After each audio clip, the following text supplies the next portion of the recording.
తూఫాన్పట్నంలోని 12వ ward అభివృద్ధికి తన వంతు కృషి ఎల్లప్పుడూ ఉంటుందని కాంగ్రెస్ పార్టీ అభ్యర్థి రాముని స్వప్న నాగరాజ్ గౌడ్ అన్నారు. తూఫాన్పట్నంలోని 12వ వార్డులో ఆదివారం ఇంటింటి సర్వే చేపట్టారు.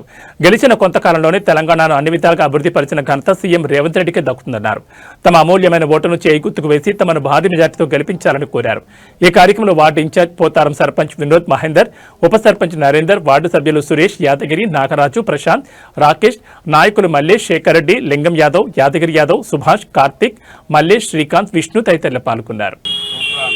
కాంగ్రెస్ 12వ అభ్యర్థిగా స్వప్న నాగరాజు మన ప్రియతమ నాయకులు నియమించడం జరిగింది. గత ప్రభుత్వంలో 5 సంవత్సరాలలో టీఆర్ఎస్ ప్రభుత్వం కానీ బీజేపీ కౌన్సిలర్గా కానీ 12వ వార్డులో చేసినటువంటి అభివృద్ధి శూన్యం. దీని 12వ వార్డు పైన మన నర్సన్న గారు స్పెషల్గా ఈ వార్డు వెనుకబడి ఉందని దీనికి ₹1 కోటి ఫండ్ ఇచ్చి హైదర్గూడలో 50 లక్షలతో అండర్ డ్రైనేజ్ నిర్మించడం జరుగుతుంది. అలాగే ఇప్పుడు మన మాంకలమ్మ గుడి వెనకాల 2 గలీలో సీసీ రోడ్లు ఒక 30 లక్షలతో అభివృద్ధి టెండర్లు అయిపోయినాయి. పనులు కూడా ప్రారంభం జరిగినాయి.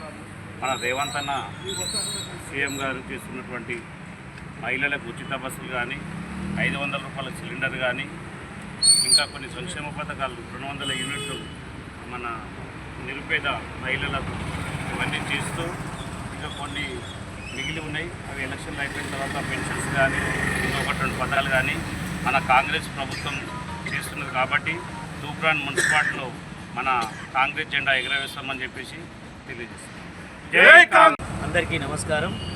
ఈరోజు తూప్రాన్ మున్సిపల్ ఎలక్షన్లో ప్రచారంలో భాగంగా 12వ వార్డులో ప్రచారం నిర్వహించడం జరిగింది.